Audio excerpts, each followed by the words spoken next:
Reading comprehension is a section on the Victorian Selective Entry Exam that's changed a lot in the last 12 months. And so if you're looking to get into Mac.Rob, Melbourne High, Nossal or Suzanne, Cory, then in this video I'm going to share with you the 9 core skills that are assessed on the reading comprehension section of the exam. We'll look at a few different types of questions that we've seen on the exam in the last few years, and I'll share a few key strategies that you can use to improve your confidence in reading comprehension overall. For a quick introduction, my name's Charlie. I'm the head tutor of the Select Entry Accelerator program. In the last 12 months, I've worked with more than 500 students, helped them prepare for the exam, and particularly reading is an area where there's been quite a few changes. And so let's jump straight into what is reading comprehension.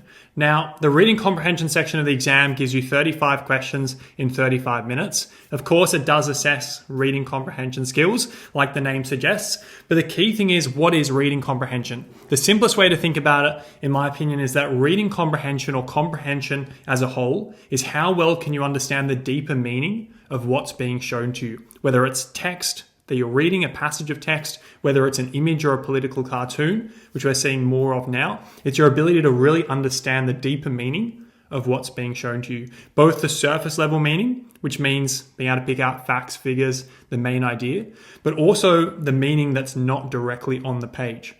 For example, broader inferences.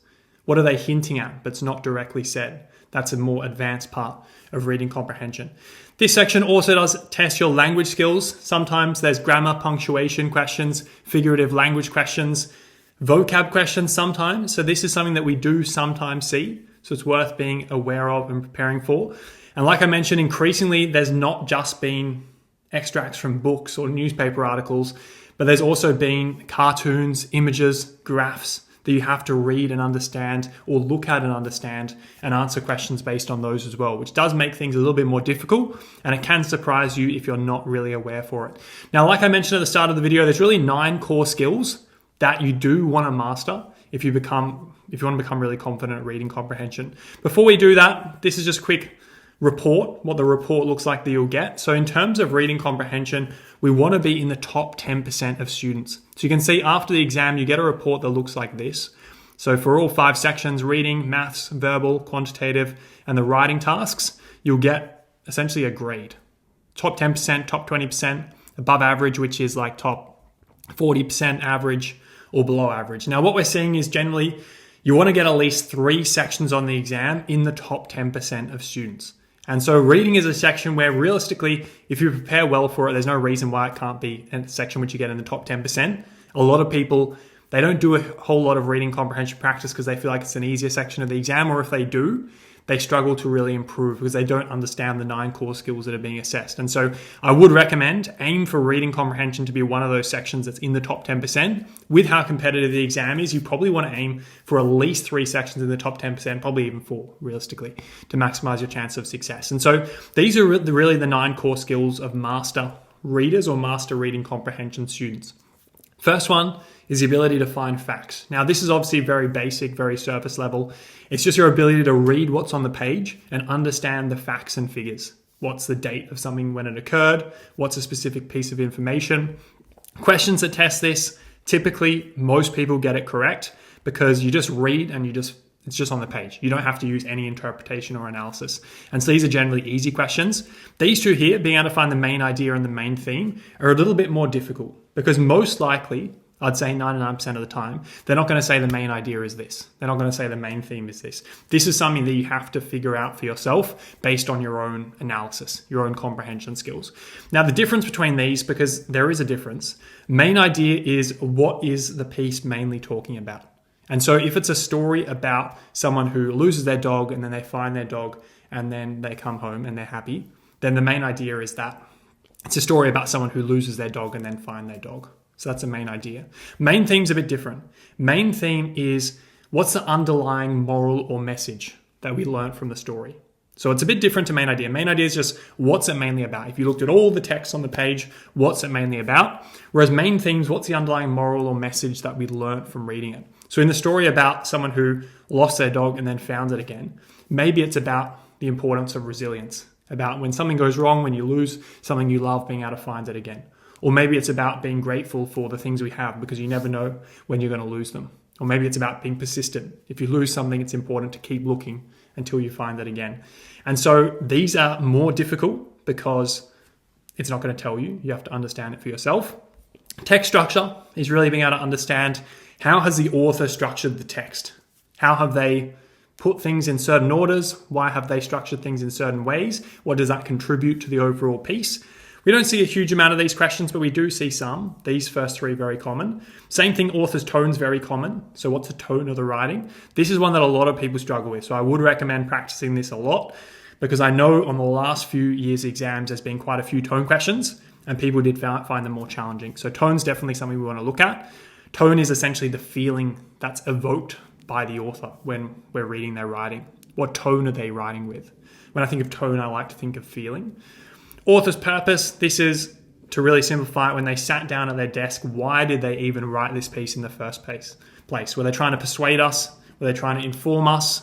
Were they trying to entertain us? For example, if it's a story, probably trying to entertain us most likely. Not always, but most of the time. If it's an essay, a persuasive essay convincing us about how junk food should be banned in schools, it's probably to persuade us.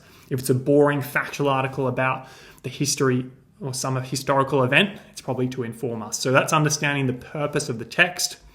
Understanding points of view. This can be seen in a number of different ways, but the most common way is probably if there's two characters in a story, understanding the points of view of the different characters. What does one character think, and how does that maybe differ to another character? It's understanding points of view. Literary devices, this is things like similes, metaphors, personification, all of that.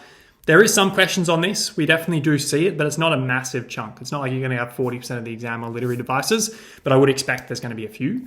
And then making inferences is one which I like to include in a lot of our reading comprehension because it's quite hard and it's beyond the page essentially. So for example, it's something that's hinted at by the author. An inference is really something that's hinted at, but not directly said. And there's a fine line between something that's hinted at, which is an inference, and it's an inference that we can make, compared to something which is just an assumption that we're making.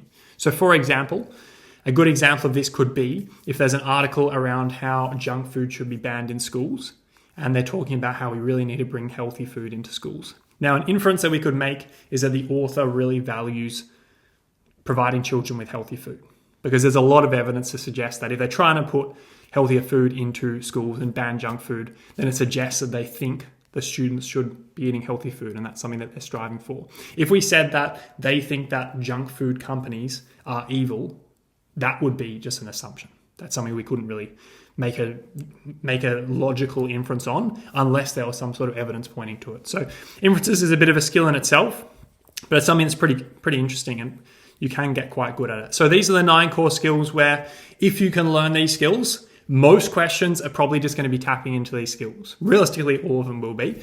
And so we're going to have a look now to see a few questions, types of questions that we've seen on the exam before. We'll talk about what skill they're assessing, and then we'll have a go at answering them as well. So let's have a look at a few sample questions. Now, this first one here, this is a cartoon, and it says, what is the main idea of the cartoon? So there's a few key things we can see here. I'd recommend having a look at it and trying to analyze it yourself for just a moment. Obviously, this question is assessing what is the main idea. Like it says, we can see they're in some sort of diner. So they're in some sort of restaurant. There's a lady here who's seemingly not letting this man over here have any of the chips. A few interesting things is to look at their facial expressions. So with these types of ones, you really want to narrow in on their facial expressions. So what would we say about hers here? Would say she's probably being kind of defiant, saying, no, you're not having any. Whereas he looks a bit more confused or perplexed, just sort of being like trying to grab it. And it says, of course, I mind, they're mine, and I want all of them. And so that suggests that that's probably coming from this lady here. She's being quite firm, saying, no, of course I mind. These are mine, and I want all of them. And the man's a little bit perplexed. He's not really sure what's happening, or he's a little bit confused, or he's not really quite with it. So what is the main idea of the cartoon? Is it to show the importance of sharing? No. It's probably to show the opposite of that. Is it to highlight the humor in not wanting to share food? Again, it is a political cartoon, but there's not an element of humor here. Is it to show how minor food disputes reveal true human emotion? I'd say probably yes. Or is it to suggest that people should be more generous? This is an example of an inference that is just unfounded. There's no evidence to suggest that this is trying to hint at the fact that we should be more generous. It is highlighting someone potentially who's being not generous or who's showing their true emotions, is what this answer here is maybe suggesting, true emotions. But there's no hint here that they're trying to show that generosity is important.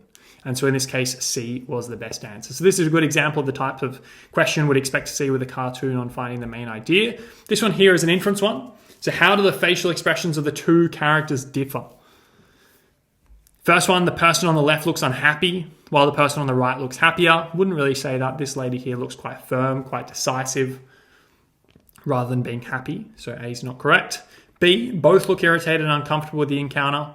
Now, you could argue that maybe she looks irritated as well, but I think she looks more strong, more confident, more defiant, rather than being irritated. And so B is probably not correct. C, the person on the left looks determined, while the person on the right looks indifferent. I would say he doesn't really look determined there. And then the final one, person on the left looks confused, probably, while the person on the right looks firm and assertive. So yeah, D is definitely the correct one there. And so with these ones, just like we did, what we normally recommend is go through each option. You're always going to be able to narrow it down to probably 2. In this case, there was really only one clear answer. This was a fairly easy question.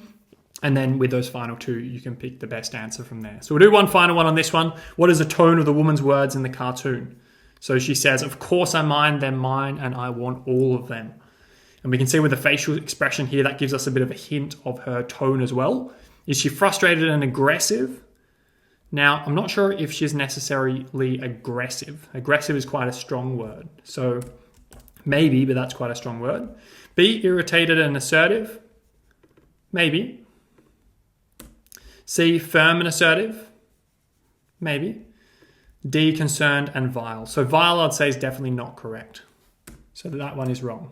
This one here, the question is she irritated? Is she irritated? And is she more irritated or firm? And I'd say she's probably more firm than irritated. There's not necessarily the evidence to suggest that she's irritated. She's definitely being assertive. She's saying no. But I'd say she's probably being more firm than irritated. There's probably not quite enough evidence to suggest that she's being irritated. So you can see here, often it's just one word that's the difference. It's a difference between each option. And that really is how they make questions difficult. Because if you think about it, well, how do they make questions difficult? They make questions more difficult by having 2 or 3 answers that are basically the same. And then there's just one tiny thing that is different between them. In the case of this one, that's what we've seen here. Now, I would say in this one, it's probably just not correct because aggressive is too much of a strong word. And so it really came down to B or C. And firm was probably a more correct interpretation than irritated. And so the second way they make questions more difficult on that note is it's really what's the best answer. So in this case, I'd say B. Often people will say, well, she could be irritated. That's not necessarily wrong, is it? And it's not necessarily wrong, but I just think there's more evidence for C than B. And so that's kind of the 2 things to keep in mind. If you see a hard question, just say, okay, the way they've probably made this hard is they've had a number of options which are really similar. There's like one thing that's different. What's that one thing? And how does that help me find the right answer? And then the second way they make these questions harder is when they have multiple options that are technically somewhat correct. They're not totally incorrect, but one is more correct than the other. So don't get too bogged down by that. Just look for the one that's the most correct answer. In this case, that was C. That's the one you want to go with. So we've now got another passage here. This is a fairly difficult passage from Marcus Aurelius' Meditations.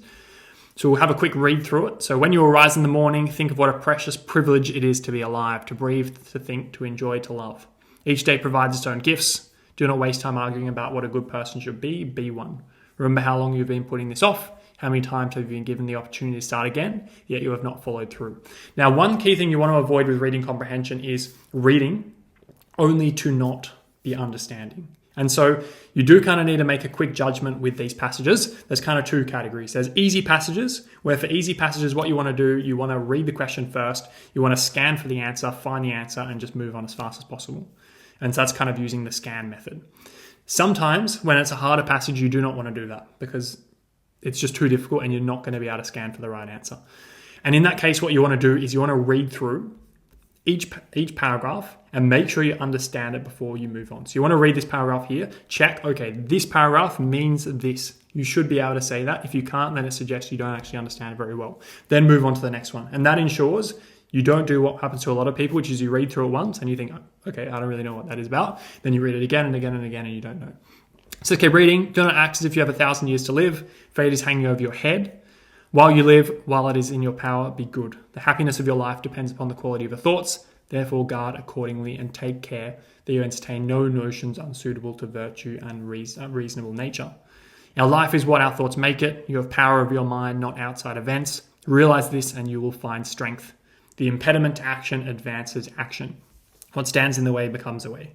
Accept the things to which fate binds you and love the people with whom fate brings you together, but do so with all of your heart. Waste no more time arguing what about a good man should be one. So obviously this is a fairly difficult passage. It's not written in English like it would be today. And so let's have a look at this first question, which is, according to Marcus Aurelius, what should one think about upon waking up? Now, this question is really just finding facts, although because it is a dense and difficult passage, it's not as easy as it otherwise could be. And so he's saying we should think about the tasks and challenges of the day ahead, the precious privilege of being alive, the inevitability of fate, or the shortcomings and failures of the past. It is, of course, B. So we can see this one was fairly easy. It does here, says, think of the precious privilege it is to be alive. And so because they use the exact terminology in the question that was in the passage, it made it fairly easy. Now, one trick they will do, which is probably the third trick, is they'll use different language in the options to the passage. So rather than saying precious privilege, they'll say amazing gift, the amazing gift of being alive, which instantly takes, let's say 70% of people will get this right, probably then 40% of people will get it right. And so that's one trick to look out for. Second question, in the context of the passage, what does Marcus Aurelius suggest about the relationship between fate and personal actions? Now it says here, fate is hanging over your head. So that's one thing. And another thing is accept the things to which fate binds you. That's kind of accepting we should be, I would say number one, he's probably suggesting that fate does exist. There's some sort of fate that's hanging above us. And then we should accept our fate and give our all to it.